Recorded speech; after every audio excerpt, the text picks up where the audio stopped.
semuanya, kembali lagi dengan kita ya di channelnya Neuronworks Indonesia dalam program ngeteh episode ketiga.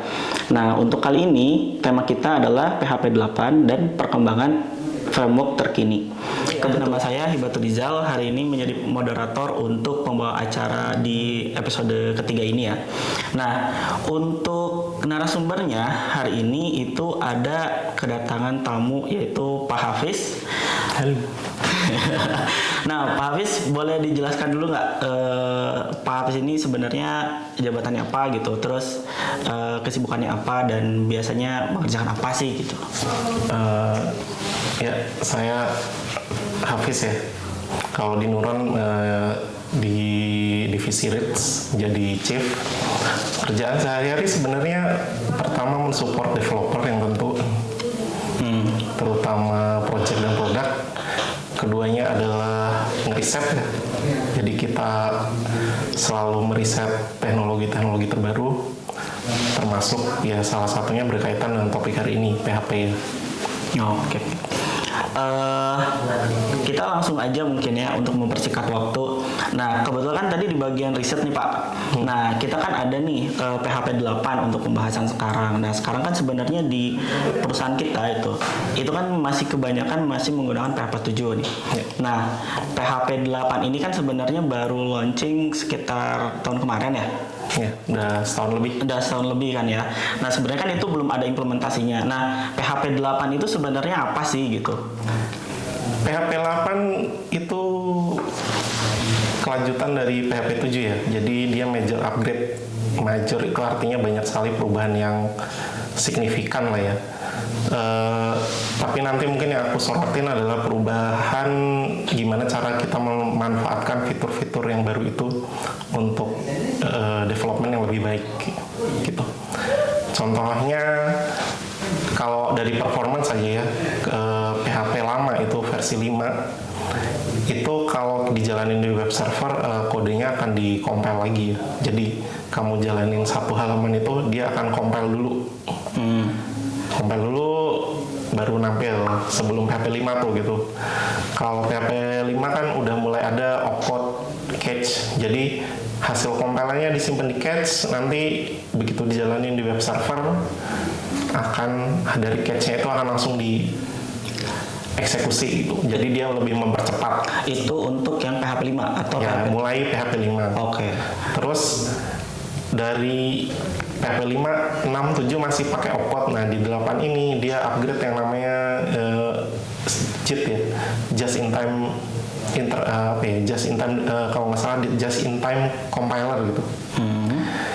Jadi kode yang asalnya di opcode itu kan masih intermediate ya. Jadi dia untuk jalan di CPU itu butuh penerjemahan lagi.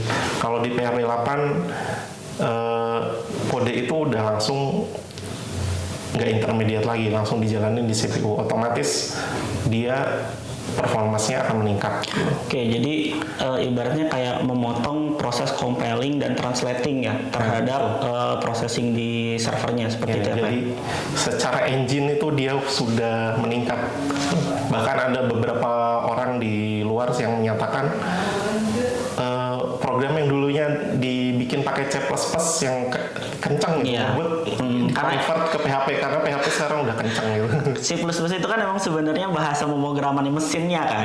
Berarti sekarang PHP sudah mendukung itu ya untuk yang versi 8. Ya, dia jadi bukan mendukung itu ya, maksudnya dia performance-nya sudah sangat meningkat jauh sehingga bisa di-compare dengan bahasa pemrograman yang emang natif seperti C++. Nah, tadi kan sebenarnya sempat disinggung beberapa perbedaannya ya Pak ya. Tapi ada selain perbedaan-perbedaan itu ada lagi nggak sih selain yang tadi disebutkan terkait performansi ya? Apakah nanti ada di cara coding, apakah nanti ada di cara security atau apa gitu? Banyak sekali ya. Security tentu, tapi kalau dibahas di sini kayaknya banyak banget. Ini saya bawa contekan sebenarnya karena nggak mungkin semua fitur baru itu saya ingat ya. Cuman di sini di contekan saya udah highlight beberapa fitur yang nantinya bakal mempermudah developer gitu untuk memanfaatkan fitur-fitur PHP yang baru ini. Contohnya apa Pak? Kalau misalkan di PHP 8? Nah, contohnya ini aku mungkin bisa jelasin di PowerPoint ya. Oke, salah satu fitur terbaru dari PHP 8 adalah komparasi ya, komparasi. Jadi komparasi ini dulu banyak sekali menjadi apa ya, jebakan lah istilahnya. Karena tipe data di PHP itu nggak di step di awal, itu tuh integer apa string. Oh iya. Ya kan? Itu Karena sering. langsung aja value Ya. apa isinya gitu kan. Kadang itu jadi masalah saat kita di production, loh kok error gitu. Iya. Errornya teh kita nyari, ternyata komparasinya yang salah gitu. Nah kalau di PHP 7, Itu maksudnya komparasi ke DB-nya kan sebenarnya. bukan. Oh, komparasi di antar sistem. variabel. Oh, oke. Kalau di PHP 7 kan kayak gini ya. Misalnya nih, if 0 sama dengan ABC. Ini hasilnya true. ABC. Oh iya, true. Ini hasilnya true. Karena dari engine-nya memang begitu. Dia dianggapnya ABC ini akan dikonversi ke integer. Karena ABC dikonversi ke integer dulu, ABC ini jadinya 0 gitu. Oh. Jadi 0 sama dengan 0 true. Iya. Nah ini kadang menjadi masalah di production, kita nggak tahu, oh ini kok error masuk if. Ternyata setelah di debug datanya, oh yang satu integer, yang satu string gitu. Kalau di PHP 8 yang ini udah jadi false. PHP 8. Jadi dia lebih strict dalam komparasi. Gitu. Ini karena untuk beda tipe gini, oh ya ini beda tipe gitu. Dia tahu gitu. Ini jadinya false. Fitur baru PHP 8 selanjutnya adalah error handling yang lebih strict ya. Jadi kalau zaman dulu kita di PHP 7 ya, kita bikin statement kayak gini. Inputnya array ya. Di PHP 7 ini akan ada warning. Kenapa? Karena strlen itu inputnya harusnya string. Kita masukin array. Nah, warning ini tidak akan menghentikan eksekusi kode. Dia akan tetap lanjut ke kode berikutnya. Jadi dia cuma keluar warning. Nah, bisa aja misalnya ini kita masukin variabel tertentu yang isinya array, keluar warning, karena dia nggak berhenti di sini, akhirnya logic setelahnya ngaco gitu. Iya. Ya kan? Karena harusnya ini bukan array variabelnya. Kalau di PHP 8 ini keluar error. PHP 8 akan terjadi error. Errornya adalah invalid type. Invalid type yaitu yang harusnya string diisi array. Nah, karena dia error, dia akan berhenti di sini, dia nggak akan lanjut ke kode berikutnya. Selain itu, error-error yang lain seperti invalid variabel itu invalid value. Contohnya kalau dulu ya, array apa ya, splice mungkin kita masukin arraynya, terus di sini -1 gitu.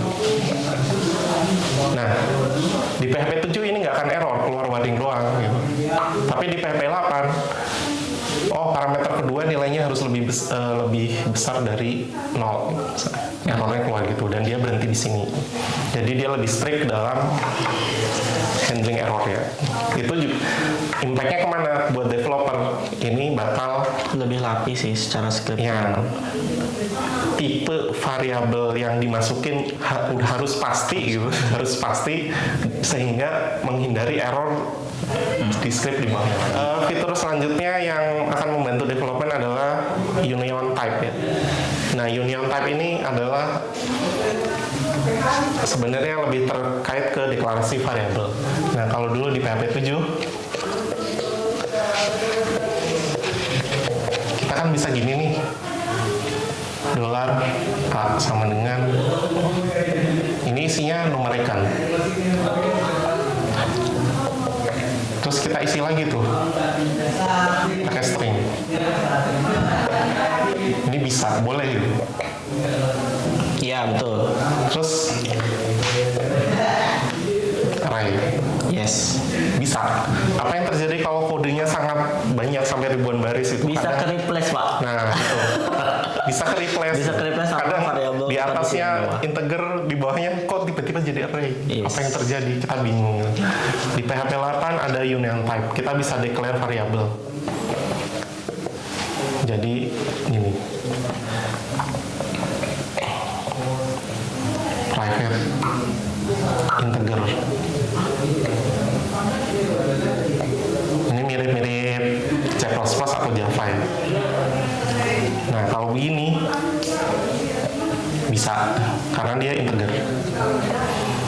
Kalau begini dia error.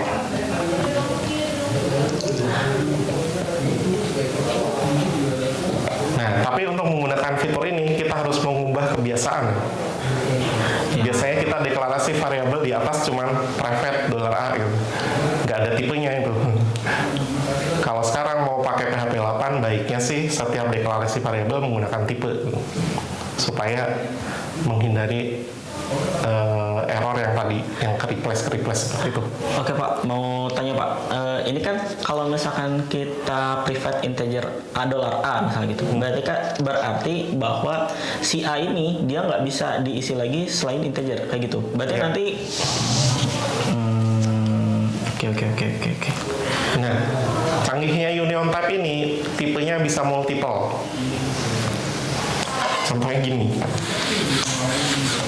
Oh, jadi ditulis integer, terus varchar, string gitu ya? Kayak gitu-gitu Pak? Nggak gitu juga sih. Oh. Tapi terbatas numerik yang aman Float numerik ya? lagi gitu. Oh iya. Nah gini. Artinya A bisa diisi variabel integer bulat kayak gini atau float yang pakai koma gitu. Terus selanjutnya adalah null save operator ya.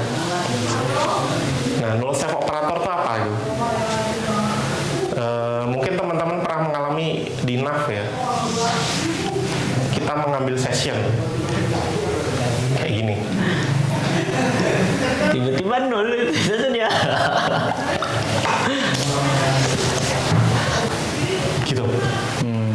Nah, entah salah config apa gimana, session ini isinya ternyata nol. Yes. Sedangkan kode di bawahnya, misalnya ada yang get owner-nya gitu. Get owner session yang ambil dari session itu ya Pak ya? Ya. Ya, itu memang sering terjadi Pak. Nah, ini sering banget kejadian. Di project saya juga sama Pak. Nah, di sini nih akan terjadi error karena objek session itu nol kan. Kalau di PHP 7 error get property from null object gitu lah kalau nggak salah ya. Oke, nah di PHP 8 ada namanya null save operator.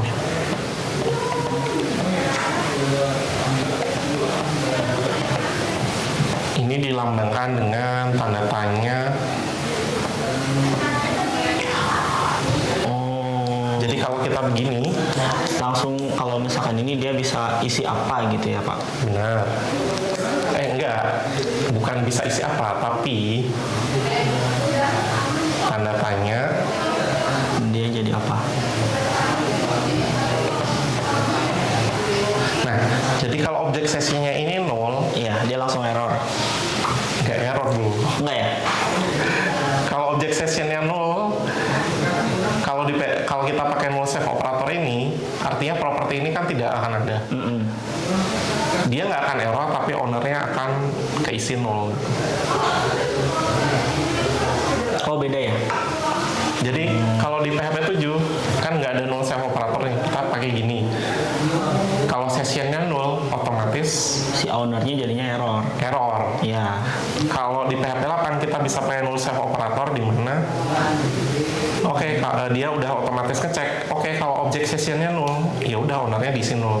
Di sini dia nggak akan ngambil owner lagi. Berarti itu berlaku sebanyak data array yang ada di dalam situ ya, baik array Ya, objek semua properti dari object session ini bisa menggunakan null set operator itu ya. betul. Ini mempermudah juga dalam coding,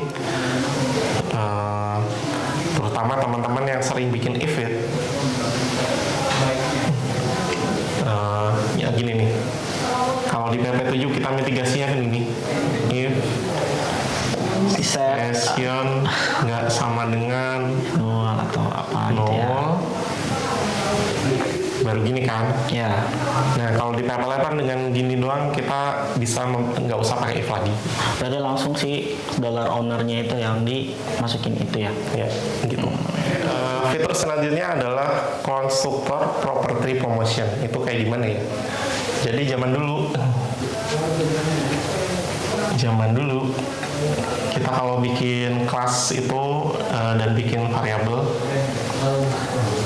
misalnya kelas A, terus kita bikin protected variable misalnya X, kita bikin constructor ya.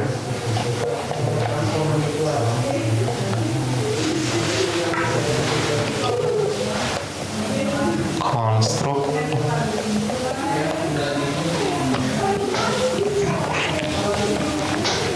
Nah, untuk assign variabel dari konstruktor ke variabel protected, kita di dalamnya pasti gini. This X sama dengan Oh iya, karena untuk memanggil variable protected itu ya Pak ya. ya, jadi assignment dari konstruktor kita harus bikin fungsi yang coding yang assignment ke dalam protected variable. Kalau di PHP 8 dengan konstruktor promoted variable ini jauh lebih singkat ya. Jadi kita tinggal gini aja. Kelas A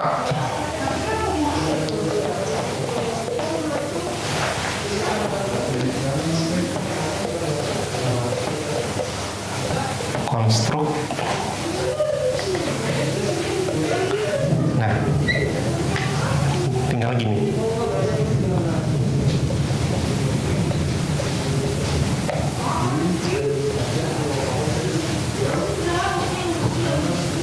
Jadi kode yang ini sama aja dengan ini.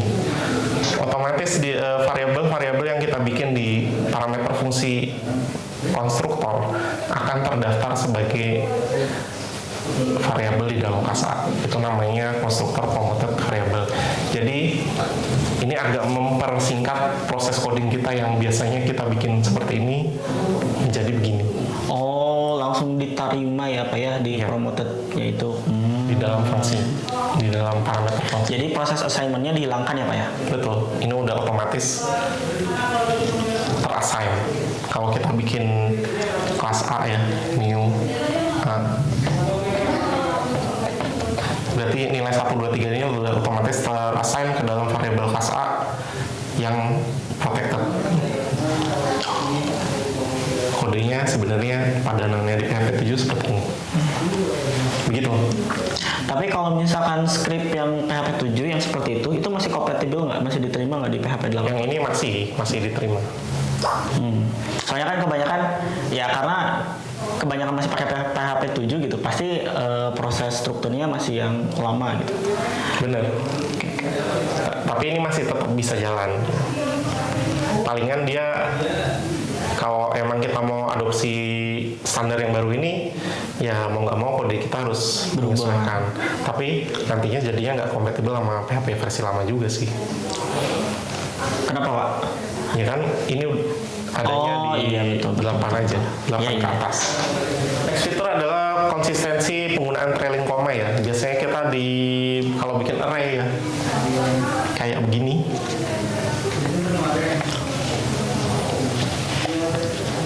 Key-nya misalnya A, value-nya 1, 2, 3, koma, B, 4, 5, 6, koma.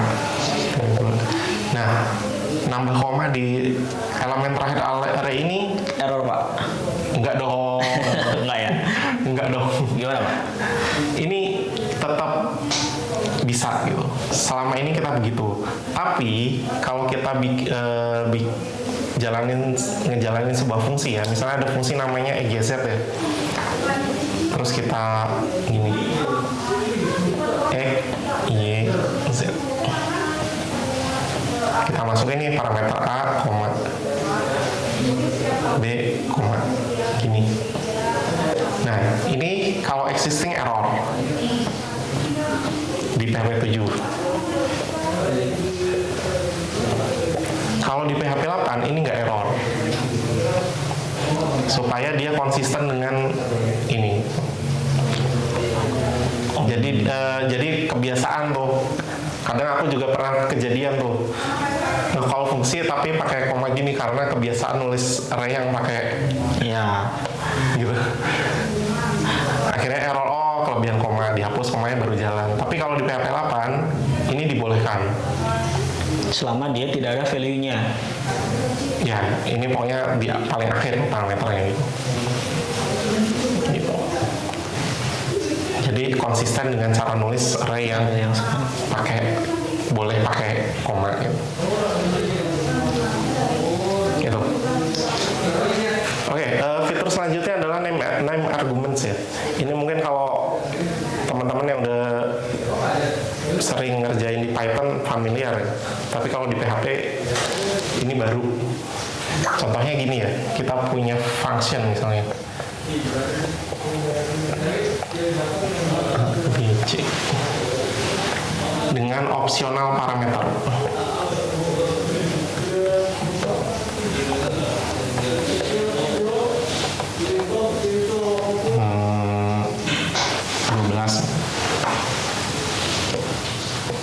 Nah, saat kita nge-call fungsi,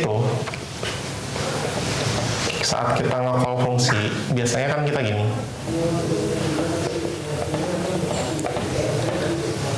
Misalnya kita isi halo gitu. Itu untuk variabel pertama. Halo ini kan masuk variabel X yang nggak opsional ya. Yang sisanya bisa diabaikan karena opsional. Tapi apa yang terjadi kalau kita pengen kita hanya input X dan Z saja, Y-nya di skip? Kalau di PHP 7 nggak bisa. Nah, kalau di PHP 7 itu kan begini. Dia harus dikasih nilai ya? Iya, harus dikasih nilai untuk variabel yang di tengahnya itu ya, si X yang isi itu. Misalnya ini 99. PHP 7 nih. Kalau di 8 ada namanya name arguments, kita bisa gini. ABC halo. Karena kita mau langsung Z, kita tinggal sebutin aja Z.2. Jadi kalau kayak gini, X-nya diisi halo, Y-nya di skip, Z-nya diisi 99. Gitu. Berarti yang name argumen itu harus sama dengan nama variabel yang di set di function. Bener. Ini adalah nama variabelnya. Gitu. Berarti harus oke Pak. Ini akan mempermudah juga teman-teman dalam memprogram ya. Ini sebenarnya fitur ini udah ada di Python gitu. Kalau sekarang mungkin ada teman-teman juga yang aku kalau pengen fungsinya inputnya fleksibel pakai array gitu. Iya, betul. Biasanya kita pakai array sih, Pak. Nah, kalau array kita nggak tahu variabel yang ada apa aja sih gitu. Kita harus lihat dokumentasi fungsinya. Ini inputnya ternyata array gitu. Arraynya key-nya harus ABCD gitu. Tapi kalau kita pakai name variabel ini, tinggal bikin aja parameter opsional sebanyak-banyaknya. Udah ketahuan tuh dari nama parameternya, itu harusnya apa sih gitu. Nanti pas nge-call tinggal sebutin aja parameter mana yang mau diisi gitu. Oke, fitur terakhir yang mau saya bahas di PHP 8 adalah match expression. Jadi ada fitur namanya match. Ini penggunanya mirip case, tapi agak berbeda sedikit. Yang case one itu ya Pak? Case atau switch ya, kayak mirip case atau switch. Nah kalau ini kita masukin variabelnya misalnya 99.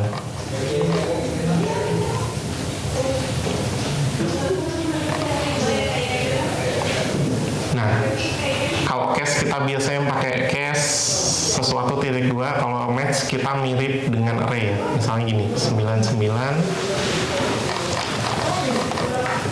Oke. Kalau 80 not oke.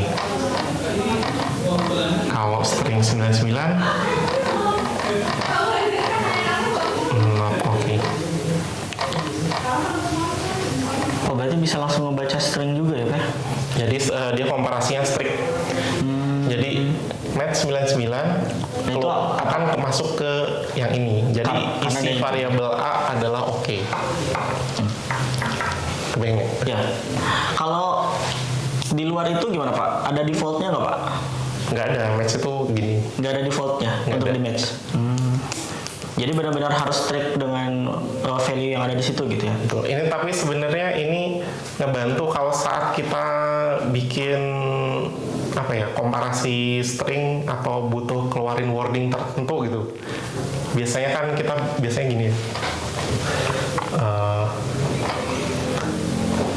Kalau misalnya order statusnya misalnya 1 sukses gitu. Kalau nggak gagal, biasanya kan ini. Oh iya. Nah ini berguna buat wording macam gini. Bisa aja ini kan bisa status ID, ini ya status name. Nanti yang dipanggil berarti si variabel A-nya itu ya. Dia Ya, langsung otomatis ngeritan string yang Ya, Itu. ini tinggal kita kalau di echo berarti yang keluarnya yang oke ya. Kalau misalkan betul, karena dia masuk ke 99. 99 gitu. Nah itu sekilas fitur-fitur PHP 8. Sebenarnya fiturnya yang lebih banyak lagi, nanti dibahas di sini bisa 3 jam, 4 jam. Saya balikin ke Hiba ya. Tadi cukup seru sekali ya. Ada beberapa dan banyak sekali fitur-fitur yang baru dan beberapa tadi sudah dibahas. Saya sebenarnya melihat fitur yang baru, terutama di strict-nya ini, Pak. Ya. Saya khawatir di proses bila di-upgrade itu kemungkinan besar pasti akan banyak sekali error yang ada di script yang kita bergunakan di PHP 7. Nah, jika nih kalau misalkan memang ada yang request gitu ya, terutama kan kalau misalkan project kita kan tergantung kliennya ya. Nah, kalau misalkan kita mau migrasi nih ke PHP 8, otomatis kan kita harus bisa mempermudah nih, pengen mempermudah itu pakai apa sih gitu, atau caranya bagaimana sih gitu. Oke. Kalau mempermudah proses migrasi, pertama sudah ada guide migrasi di php.net, itu bisa diikutin. Meskipun dia sifatnya lebih ke artikel dan sugesti-sugesti gitu. Misalnya kalau ada case begini, kita rubahnya gimana gitu.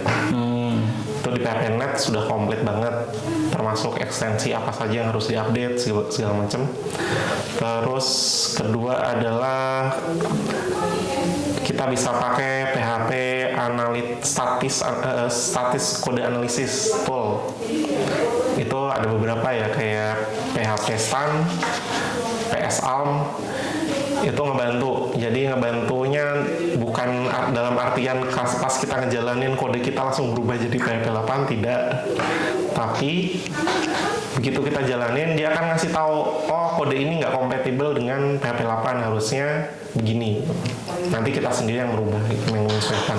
Oke Pak, tadi kan bagus sekali ya penjelasannya. Nah, pertanyaannya adalah mekanisme penggunaan tools untuk migrasinya itu seperti apa sih Pak? Apakah kita kan sebenarnya udah biasa pakai SonarQube tuh. Ya. Kalau SonarQube kan sebenarnya untuk security ya. Tapi kan dia nge-scan gitu baris per baris kode apakah itu sesuai atau tidak. Nah, apakah mekanismenya sama atau seperti apa Pak? Mekanismenya mirip ya, cuman dia nggak pakai server. Jadi dia cuman menganalisa kode yang ada di lokal gitu.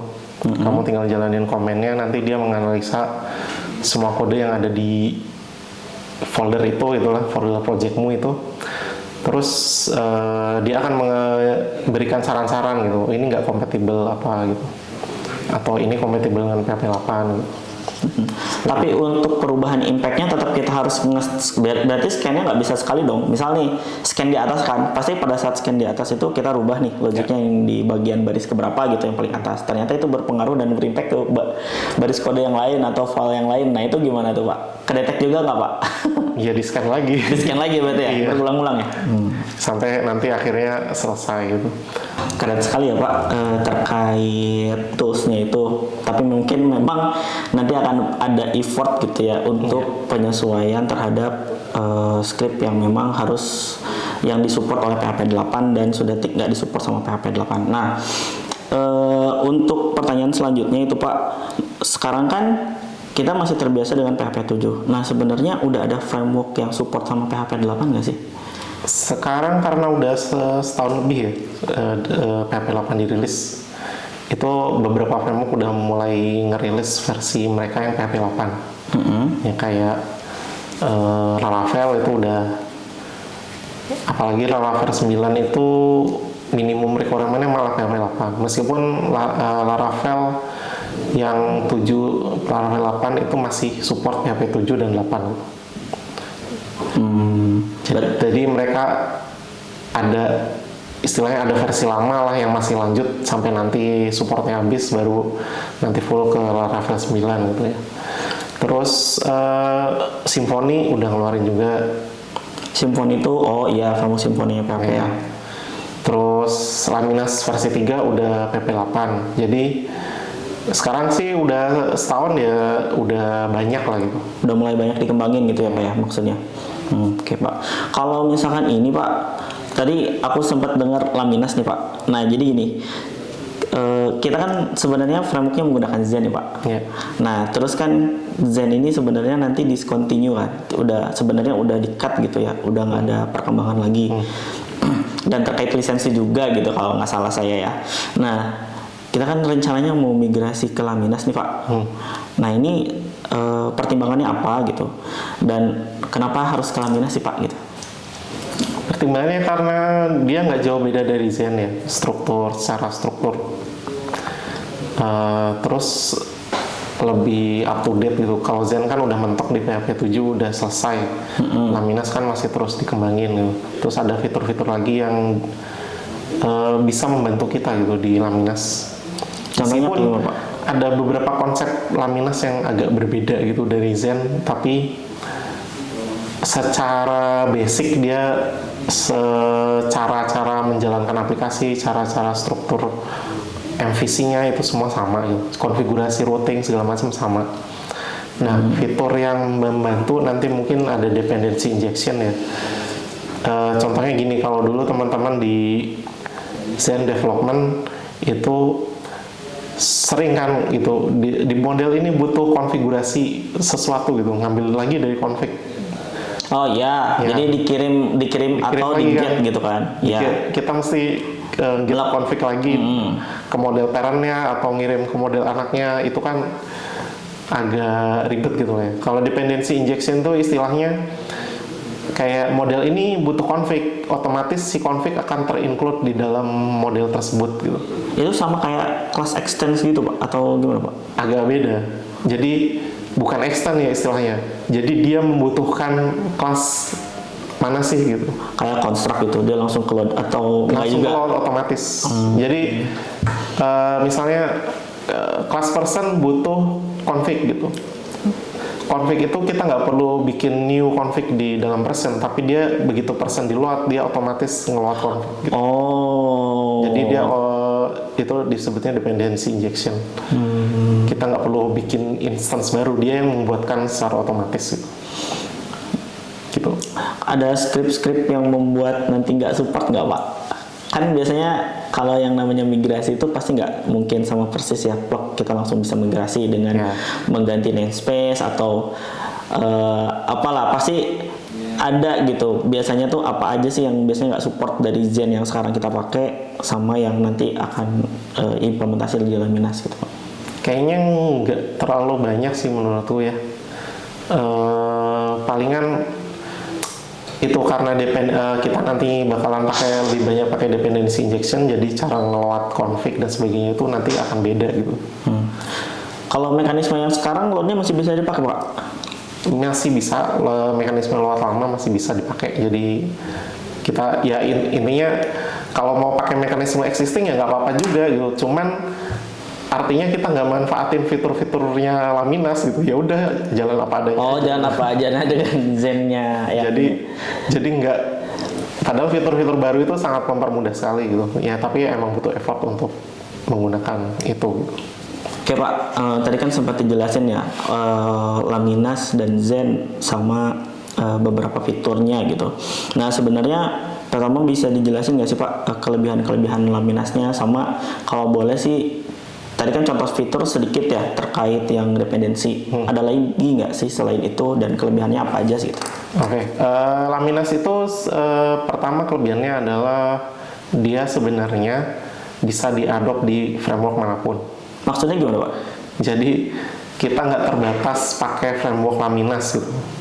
Jadi kalau kamu ke websitenya Laminas itu dia, kalau dulu ya Zen itu cuma ada satu, modules sama application, di mana application itu ya include modulesnya gitu. Kalau Laminas sekarang ada 3 bagian, yaitu modules atau komponen yang dulunya sebenarnya adalah Zen ya. Keduanya adalah Mezio atau middleware-nya Laminas.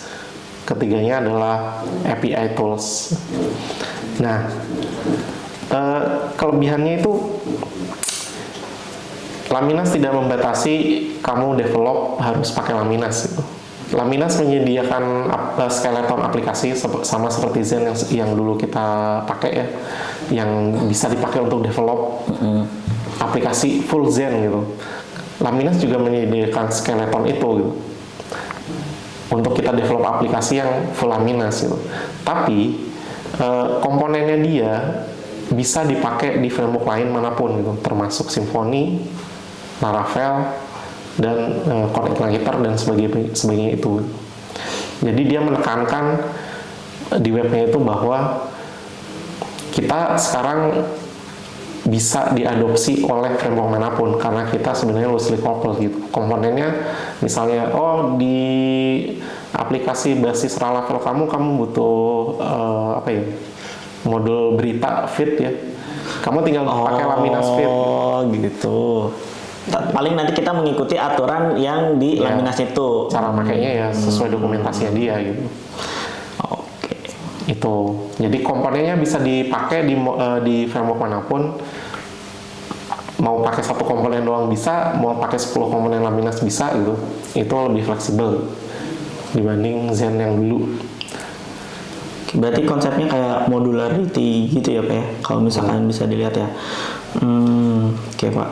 Next adalah Mezio, di mana dia adalah engine middleware-nya Laminas berbasis PHP. Itu sebenarnya engine untuk development API ya. Jadi dia menggunakan standar framework interop development ya. Itu udah standar internasional, udah request response-nya udah standar dan sangat cocok sekali buat develop API based application kayak microservice. Dimana kita di Neuron sekarang kan lagi mengarah ke sana gitu, microservice gitu. Oh, jadi kayak gini ya Pak, kalau di kita kan ada yang namanya kan standar parameter input dan output ya. Berarti si Mezio ini juga sudah menerapkan hal tersebut. Tapi dia mengikuti standar internasional, bukan standarnya bukan standar sendiri. Iya. Terus ini Pak, sebelum lanjut Pak, saya bingung nih Pak. Kan Mezio ini tadi kan bilangnya adalah untuk develop aplikasi, sedangkan di Laminas ini dia ada yang namanya API tools. Itu bedanya apa Pak? Nah, kalau Mezio itu adalah tempat kita development API gitu. Kalau API tools-nya itu digunakan untuk mempermudah kita memanage API sebenarnya gitu. Kayak library, jadi kayak semacam kita bikin API apa aja. Kalau kita kan kayak misalnya kayak Postman nih. Nah Postman juga kan sebenarnya dia manajemen untuk list API yang sebenarnya kita udah pernah bikin, ataupun kita bisa bikin kayak ini API untuk siapa, untuk apa kayak gitu ya. Dia mirip Postman, ada fungsi untuk ngetes API-nya juga. Tapi dia web based. Oh, kalau yang API tools ini web based? Ya, web based. Jadi dia web based, ada interface-nya. Di situ kita bisa ngetes API. Tapi di situ juga kita bisa meng-create API. Jadi iya. kalau Postman kan kita cuma Hanya ngetes ya. URL-nya kemana, Iya. inputnya seperti apa kayak gitu. Kalau di situ kita bisa create API, endpoint-nya kemana, terus autentifikasinya bagaimana, termasuk nanti logiknya itu bisa kita tulis di situ. Gitu. Logic script PHP-nya gitu. Script Laminasnya di situ. Scriptnya di situ gitu. Jadi dia semacam GUI untuk membantu kita meng-create API. Meskipun sebenarnya kita nggak pakai GUI pun bisa gitu, langsung pakai Mezio ngoding biasa gitu ya. Itu tetap bisa gitu. Cuman API Tools ini disediakan supaya mempermudah aja gitu. Keren ya. Bayangannya sih keren. Nah, pertanyaannya gini Pak, biasanya kalau misalkan ada library baru, aku nggak tahu ya ini kalau setahun masih baru atau nggak. Kita tuh terkenal di dokumentasi Pak. Ya. Nah, ini sebenarnya dokumentasinya udah lengkap belum sih Pak? Kan biasanya kita tuh nyari referensi itu kan agak susah ya. Maksudnya kita kan biasanya kalau belajar itu langsung masuk ke halaman page yang disediakan sama library-nya tersebut gitu ya. Contohnya case-nya misal di Laminas. Nah, ini di Laminas ini sebenarnya dokumentasinya udah lengkap belum sih Pak? Laminas udah lumayan komplit dokumentasi. Cuman emang kalau dibandingin sama framework lain di web ya, itu lebih jarang sih. Lebih jarang karena mungkin developernya atau penggunanya masih sedikit atau gimana? Bukan itu, karena dia nyasarnya pasar enterprise. Oh, jadi dia menganggap bahwa orang yang menggunakan Laminas adalah udah expert atau gimana Pak? Bukan, jadi marketnya dia tuh lebih ke enterprise. Dia kan disebutnya framework yang kalau di masuk webnya kata-kata pertama mungkin yang ketemu adalah enterprise ready framework gitu. Jadi maksudnya apa ya? Untuk perusahaan-perusahaan gitu, untuk integrasi dan sebagainya. Itu jauh kurang populer dibanding dengan Laravel misalnya yang dipakai untuk development segala macam jenis web dan sebagainya gitu. Karena dia open kan, tergantung kitanya mau bikin apa gitu. Kalau Laminas kamu dokumentasinya komplit sih di webnya ya. Dokumentasi referensi modelnya, penggunanya gimana komplit.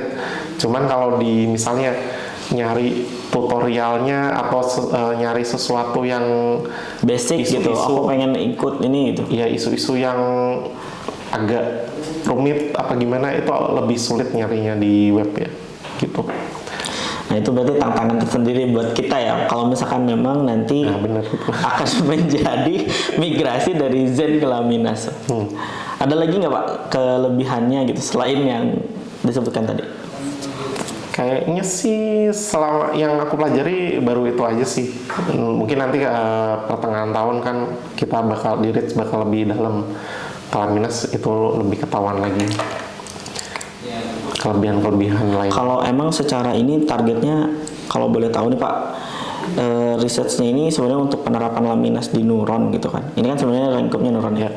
Targetnya sebenarnya kapan sih Pak? Masih triwulan 4 kayaknya. Oke, sekarang kan kita masih fokus di Zen ya. Iya. Nah, untuk ini Pak, sebagai pengguna Zen gitu ya. Dan sebenarnya saya bukan pengguna NAV, karena saya tuh beberapa project kan memang menggunakan NAV nih. Kayak modul manager dan lain-lain. Itu berarti pasti kalau misalkan nanti berpindah ke Laminas, itu pasti udah tersupport kan Pak? Tergantung sih. Wah, kenapa Pak? Apa nih? Rencananya ada perubahan besar ya di modul manager itu. Jadi kita nggak pakai lagi modul manager logic modul manager yang Sekarang kita mau coba adopsi Composer ya.